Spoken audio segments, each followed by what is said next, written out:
നമസ്കാരം സുഹൃത്തുക്കളെ. Tarot love energies എന്ന നമ്മുടെ ഈ ചാനലിൻ്റെ പുതിയൊരു അധ്യായത്തിലേക്ക് എല്ലാ മാന്യ പ്രേക്ഷകർക്കും സ്വാഗതം. 2 ദിവസം ചാനലിൽ വീഡിയോ ഇടാൻ സാധിച്ചില്ല, ക്ഷമിക്കുക. ഞാനൊരു ദൂരയാത്രയിലായിരുന്നു, അതിൻ്റേതായ തിരക്കുകളിലാണ് പോയിക്കൊണ്ടിരുന്നത്. അതുകൊണ്ടാണ്. അതുപോലെ പേഴ്സണൽ റീഡിംഗ് ലഭിക്കാത്തവർക്ക് യാതൊരു കാരണവശാലും പേടിക്കേണ്ട ആവശ്യമില്ല. പേഴ്സണൽ റീഡിംഗ് അധികം വൈകാതെ തന്നെ തരുന്നതായിരിക്കും. പേഴ്സണൽ റീഡിങ്ങിൽ താല്പര്യമുള്ളവർക്ക് എൻ്റെ വാട്സപ്പ് നമ്പർ ഞാൻ ഡിസ്ക്രിപ്ഷൻ ബോക്സിൽ കൊടുത്തിട്ടുണ്ട്. എനിക്ക് വാട്സപ്പിൽ മെസ്സേജ് ചെയ്താൽ ബാക്കി വിശദാംശങ്ങൾ ഞാൻ അവിടെ അറിയിക്കുന്നതായിരിക്കും. അപ്പോൾ പേഴ്സണൽ റീഡിംഗ് പൈസ അടച്ചിട്ട് കിട്ടാത്തവർ പേടിക്കേണ്ട ആവശ്യമില്ല. ഞാൻ എന്തായാലും വായന തരുന്നതായിരിക്കും. ഞാൻ കുറച്ച് തിരക്കിലായിപ്പോയി, അതുകൊണ്ടാണ്, ക്ഷമിക്കുക. അപ്പോൾ ഇന്നത്തെ വായനയുടെ തലക്കെട്ട് എന്ന് പറയുന്നത്, രാത്രികാലങ്ങളിൽ ഈ വ്യക്തി എന്താണ് നിങ്ങളെക്കുറിച്ച് ചിന്തിച്ചു കൊണ്ടിരിക്കുന്നത് എന്നുള്ളതിനെ കുറിച്ചാണ്. നമുക്ക് കിട്ടിയിരിക്കുന്ന സന്ദേശം ഇതാണ്. തീർച്ചയായിട്ടും ഈ വ്യക്തി വളരെയധികം നിങ്ങളുമായിട്ടുള്ള പലതരത്തിലുള്ള സാഹചര്യങ്ങളിലും നിങ്ങളുമായി പൊരുത്തപ്പെട്ടു പോകാൻ ഈ വ്യക്തി ആഗ്രഹിക്കുന്നുണ്ട്, അല്ലെങ്കിൽ അതിനെക്കുറിച്ച് ചിന്തിക്കുന്നുണ്ട്. നിങ്ങൾ രണ്ടുപേരും കമിതാക്കളാണെങ്കിലും ഭാര്യ ഭർത്തൃ ബന്ധമാണെങ്കിൽ പോലും ഈ വ്യക്തി അനാവശ്യമായിട്ടുള്ള ഒരുപാട് കാര്യങ്ങളിൽ പ്രശ്നമുണ്ടാക്കിയതായിട്ട് നമുക്കിവിടെ കാണാൻ സാധിക്കുന്നുണ്ട്. നിങ്ങൾ ഓരോ തവണയും ക്ഷമിച്ചും സഹിച്ചും ഇന്ന് ശരിയാകും, നാളെ ശരിയാകും, അല്ലെങ്കിൽ എപ്പോഴെങ്കിലും ശരിയാകും എന്നുള്ള വിശ്വാസത്തിലാണ് നിങ്ങളാണെങ്കിലും ഈ വ്യക്തിയെ സ്നേഹിച്ചു കൊണ്ടിരുന്നത്.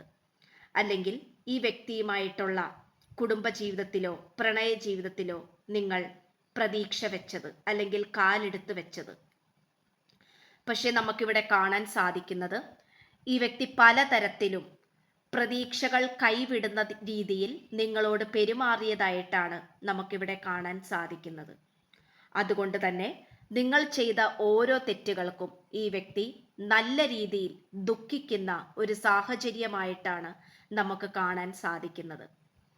ഇന്ന് നിങ്ങളുമായി സംഭവിച്ചിട്ടുള്ള പല പ്രശ്നങ്ങൾക്കും, അല്ലെങ്കിൽ പലതരത്തിലുള്ള മോശപ്പെട്ട സാഹചര്യങ്ങൾക്കും ഈ വ്യക്തി വളരെയധികം വിഷമിച്ചിരിക്കുന്നതായിട്ട് നമുക്കിവിടെ കാണാൻ സാധിക്കുന്നുണ്ട്. കാരണം ഈ വ്യക്തിക്ക് സമാധാനത്തോടു കൂടി കിടന്നുറങ്ങാനോ, സമാധാനത്തോടു കൂടി മനസ്സ് തുറന്ന് ഒന്ന് ചിരിക്കാനോ, മറ്റുള്ളവരോട് സമാധാനപരമായിട്ട് സംസാരിക്കാനോ ഈ വ്യക്തിക്ക് സാധിക്കുന്നില്ല.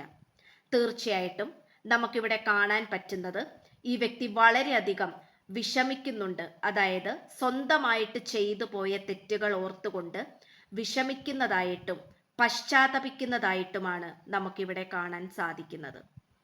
അത് ഒരു വശം വെച്ച് നോക്കുമ്പോൾ വളരെ നല്ല കാര്യമായിട്ട് തന്നെയാണ് നമുക്കിവിടെ ലഭിക്കുന്നത്. കാരണം ഈ വ്യക്തിയുടെ തെറ്റുകൾ ഈ വ്യക്തി മനസ്സിലാക്കാൻ ശ്രമിക്കുന്നുണ്ടല്ലോ എന്നുള്ള കാര്യത്തിൽ നിങ്ങൾക്ക് അഭിമാനിക്കാം, സന്തോഷിക്കാം. രാത്രികാലങ്ങളിലാണെങ്കിലും ഈ വ്യക്തി ഒറ്റയ്ക്കിരുന്ന് കരയുന്നതായിട്ടോ ഒറ്റപ്പെട്ടിരിക്കുന്നതായിട്ടോ, ഈ വ്യക്തിയുടെ ചുറ്റിനും ഒരുപാട് സുഹൃത്തുക്കളും വേണ്ടപ്പെട്ട വ്യക്തികളും ഉണ്ടെങ്കിൽ പോലും ഈ വ്യക്തി അവരുമായിട്ടൊന്നും ചങ്ങാത്തം കൂടാതെയും അവരുമായിട്ട് മനസ്സ് തുറന്ന് സംസാരിക്കാതെയും മാറി ഇരുന്നു കൊണ്ട്, ഒറ്റപ്പെട്ടിരുന്നു കൊണ്ട് കരയുന്നതായിട്ടൊക്കെ നമുക്കിവിടെ കാണാൻ സാധിക്കുന്നുണ്ട്. നിങ്ങളോടുള്ള കുറ്റബോധം തന്നെയാണ്. നിങ്ങളോട് വളരെയധികം ഈ വ്യക്തി വേദനിപ്പിച്ചിട്ടുണ്ട്, പല രീതികളിലും പല തരങ്ങളിലും. വളരെ ആവേശകരമായിട്ടുള്ള ഒരു കടന്നുവരവായിരുന്നു ഈ വ്യക്തിയുടെ നിങ്ങളുടെ ജീവിതത്തിലേക്കുള്ള വരവ് എന്ന് പറയുന്നത്. അതായത് ആവേശകരമായിട്ടുള്ള വരവ്. അതായത് നിങ്ങളുടെ സൗന്ദര്യം കണ്ടിട്ടായിരിക്കണം, അല്ലെങ്കിൽ നിങ്ങളുടെ മറ്റെന്തെങ്കിലും കഴിവുകൾ കണ്ടിട്ടായിരിക്കണം ഈ വ്യക്തി വളരെ ആകർഷണമായി, അല്ലെങ്കിൽ വളരെയധികം ആകർഷിക്കുന്ന രീതിയിൽ നിങ്ങളിലേക്ക് കടന്നു വന്നതായിട്ടാണ് നമുക്കിവിടെ കാണാൻ സാധിക്കുന്നത്. നിങ്ങൾക്ക് ഒരുപാട് പ്രതീക്ഷകൾ തന്നു, ഒരുപാട് മുന്നോട്ട് ജീവിക്കാനുള്ള സന്തോഷം നിറഞ്ഞ ദിവസങ്ങൾ നിങ്ങൾക്ക് സമ്മാനിച്ചു. നിങ്ങളോട് ഒരുപാട് സ്നേഹത്തോടെയുള്ള രീതിയിൽ പെരുമാറി.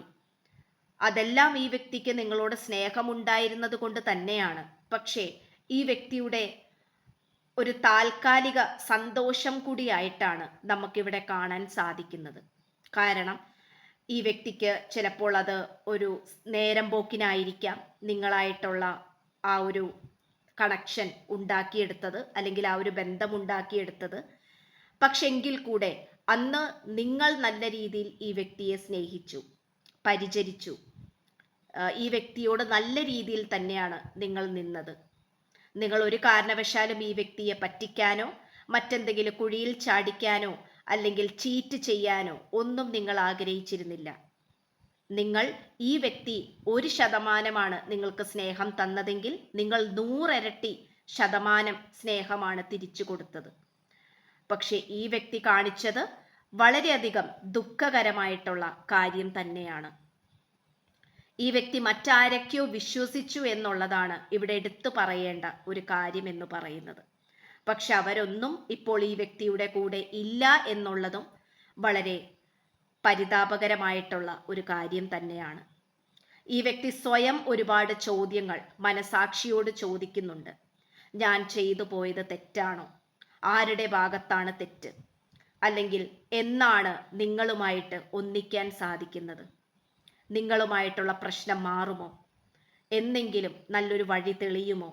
നിങ്ങൾ ഈ വ്യക്തിക്ക് മെസ്സേജ് ചെയ്യുമോ? അല്ലെങ്കിൽ ഈ വ്യക്തിയോട് സംസാരിക്കാൻ വരുമോ? ഇത്തരത്തിലുള്ള ഒരുപാട് ചോദ്യങ്ങൾ ഈ വ്യക്തിയുടെ മനസ്സിലേക്ക് കടന്നു വരുന്നുണ്ട്. ഈ വ്യക്തി നന്നായിട്ട് ദൈവങ്ങളെ പ്രാർത്ഥിക്കുന്നുണ്ട്. ചെയ്ത തെറ്റുകൾക്ക് പ്രായച്ചിത്തമാകട്ടെ എന്ന് വിചാരിച്ചിട്ടായിരിക്കണം. നിങ്ങളുടെ ശാപം ഇവരുടെ മേൽ ഏൽക്കാതിരിക്കണം എന്ന് വിചാരിച്ചിട്ടായിരിക്കണം. അങ്ങനെ പല കാര്യങ്ങൾ കൊണ്ടും പല കാരണങ്ങൾ കൊണ്ടും ഈ വ്യക്തി നല്ല രീതിയിൽ ഭയപ്പെടുന്നുണ്ട്. പക്ഷെ നിങ്ങളുമായിട്ട് ഇപ്പോൾ എങ്ങനെയെങ്കിലും ഒന്നിച്ചു ചേർന്ന് ജീവിച്ചാൽ മതി, ഒരുമിച്ചാൽ മതി എന്നുള്ള ഒരു മനസ്സോട് കൂടിയാണ്, അല്ലെങ്കിൽ അത്തരത്തിലുള്ള ഒരു ചിന്തയോട് കൂടിയാണ് ഈ വ്യക്തി കിടന്നുറങ്ങുന്നത്. ഈ വ്യക്തി ഒരുപാട് നിങ്ങളോട് ക്ഷമാപണം നടത്തുന്നുണ്ട്, സോറി പറയുന്നുണ്ട്. നിങ്ങളുടെ ഫോട്ടോ നോക്കിയോ അല്ലെങ്കിൽ നിങ്ങളുടെ മുഖം ഈ വ്യക്തിയുടെ മനസ്സിൽ വിചാരിച്ചു കൊണ്ടോ അങ്ങനെ പല രീതികളിലും ഈ വ്യക്തി ക്ഷമാപണം നടത്തുന്നുണ്ട്. നിങ്ങളാണെങ്കിലും നല്ല രീതിയിൽ ഈ വ്യക്തിയിൽ നിന്നും അകന്നു പോയതായിട്ട് നമുക്കിവിടെ കാണാൻ സാധിക്കുന്നുണ്ട്. നിങ്ങളെയും ഒരു വശം നോക്കിക്കഴിഞ്ഞാൽ കുറ്റം പറയാൻ സാധിക്കില്ല. കാരണം നിങ്ങളോട് ഈ വ്യക്തി ചെയ്ത ആ ഒരു ക്രൂരത എന്ന് പറയുന്നത് നിങ്ങൾക്കൊരിക്കലും സഹിക്കാൻ കഴിയുന്നതിലും അപ്പുറമാണ്. നിങ്ങൾ നെഞ്ചു പിളർന്ന് അല്ലെങ്കിൽ നെഞ്ചു പൊട്ടി നിങ്ങൾ വിഷമിച്ചിട്ടുണ്ട് ഈ വ്യക്തിയുടെ കാര്യം ആലോചിച്ച്. ഈ വ്യക്തി എന്തുകൊണ്ടാണ് ഇങ്ങനെ? ഞാൻ ഇത്രയും സ്നേഹിച്ചിട്ട് ഈ വ്യക്തി എന്തുകൊണ്ട് എനിക്ക് തിരിച്ചു തരുന്നില്ല? എന്തുകൊണ്ട് എന്നെ ദ്രോഹിക്കുന്നു? എനിക്ക് സ്നേഹം തരുന്നില്ല? അത്തരത്തിലുള്ള ചോദ്യങ്ങൾ നിങ്ങളും ഈ വ്യക്തിയോട് ഒരുപാട് ചോദിച്ചിട്ടുണ്ടാകണം. പക്ഷേ ഈ വ്യക്തിയുടെ ബുദ്ധിമോശ കാലഘട്ടമായിരുന്നു അത്തരത്തിലുള്ള കാലഘട്ടം. അതുകൊണ്ട് ഈ വ്യക്തി ചെയ്തു കൂട്ടിയ പല കാര്യങ്ങളും ഇന്ന് എത്രത്തോളം മണ്ടത്തരമാണ്, അല്ലെങ്കിൽ എത്രത്തോളം മനുഷ്യന് സഹിക്കാൻ പറ്റാത്ത കാര്യങ്ങളാണ് ഈ വ്യക്തി ചെയ്തു കൂട്ടിയത് എന്നുള്ളതിനെ കുറിച്ച് ഈ വ്യക്തി നല്ല രീതിയിൽ ചിന്തിക്കുന്നുണ്ട്. അങ്ങനെ ചിന്തിക്കുമ്പോൾ ഈ വ്യക്തിയോട് തന്നെ ദേഷ്യവും അതുപോലെ വളരെയധികം അരോചകത്വവുമാണ് ഉണ്ടായിക്കൊണ്ടിരിക്കുന്നത്.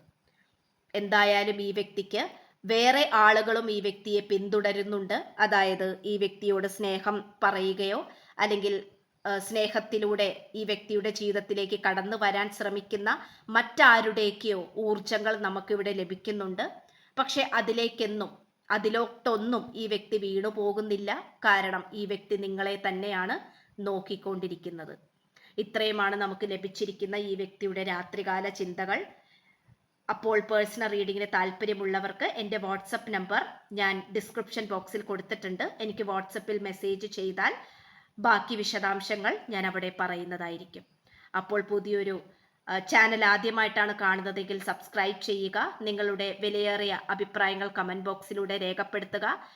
വീഡിയോ ലൈക്ക് ചെയ്യുക. പുതിയൊരു അധ്യായത്തിൽ കാണുന്നത് വരേക്കും എല്ലാ മാന്യ പ്രേക്ഷകർക്കും എൻ്റെ നന്ദി, നമസ്കാരം. God bless you.